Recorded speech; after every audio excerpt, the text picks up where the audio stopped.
نصیر کا مطلب بھی مدد کرنے والا. جب دونوں کا مطلب مدد کرنے والا ہے تو نصیر کیوں آیا, ناصر کیوں نہیں آیا؟ تھوڑا سا اس میں وہی رحمان و رحیم والا فرق ہے. ناصر اس کو کہتے ہیں جو ایک بار مدد کرے, نصیر اس کو کہتے ہیں جو بار بار مدد کرے. کبھی احد میں مدد کی, کبھی خیبر میں مدد کی, کبھی خندق میں مدد کی.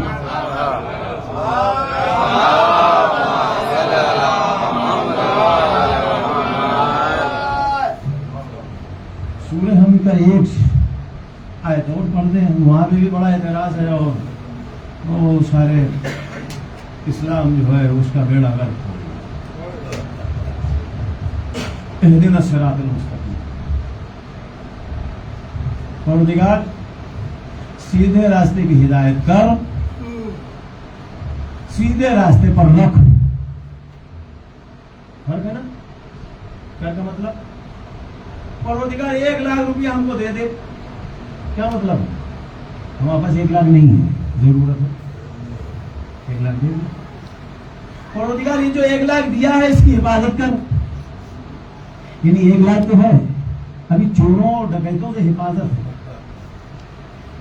صراط المستقیم سارا جھگڑا اس پہ, ترجمہ دیکھ لیجیے الگ الگ. ہدایت کر, ہدایت پہ رکھ. ہمارے یہاں کیا ہدایت پہ رکھ, دوسری جگہ کیا ہدایت کر. مانگی وہ چیز جاتی ہے جو ہوتی نہیں, مانگی وہ چیز جاتی ہے جو ہوتی نہیں. قائم وہ چیز قائم رکھنے کے لیے دعا اس چیز کے لیے مانگی جاتی ہے جو ہو. اللہ کا شکر ہے اللہ نے جو ہدایت دی تھی وہ ہمارے پاس محفوظ ہے. اس لیے ہم یہ نہیں کہتے کہ ہدایت کر, ہم کہتے ہیں جو ہدایت مل چکی اس کو ہمارے پاس رکھ. جو کہتے ہیں ہدایت کر, صراط المستقیم کی ہدایت کر, وہ ہر روز یہ اعلان کرتے ہیں کہ 1400 سال ہو گئے ابھی تک وہ صراط المستقیم نہ ملا.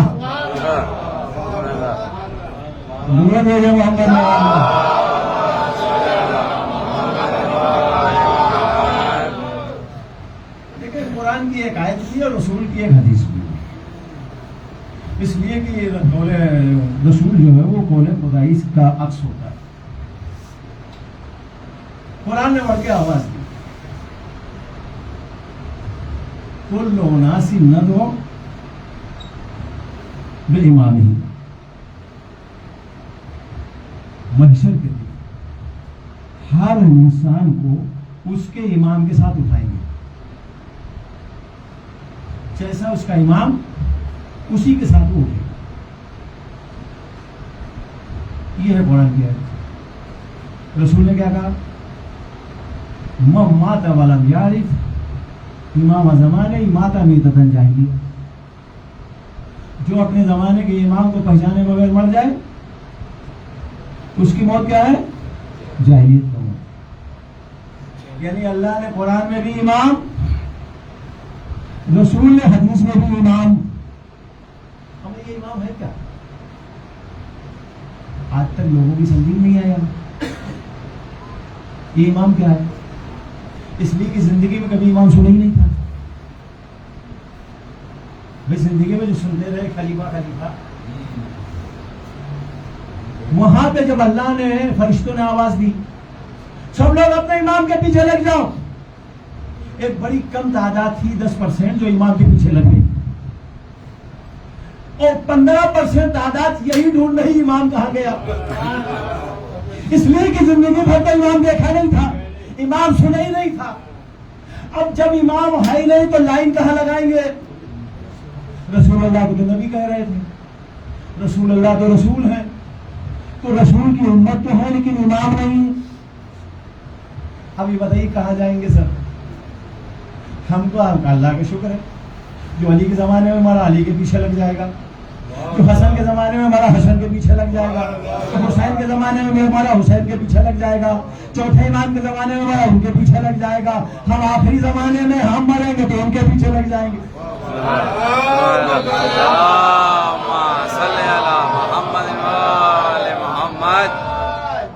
اچھا اس کے معنی کیا ہے؟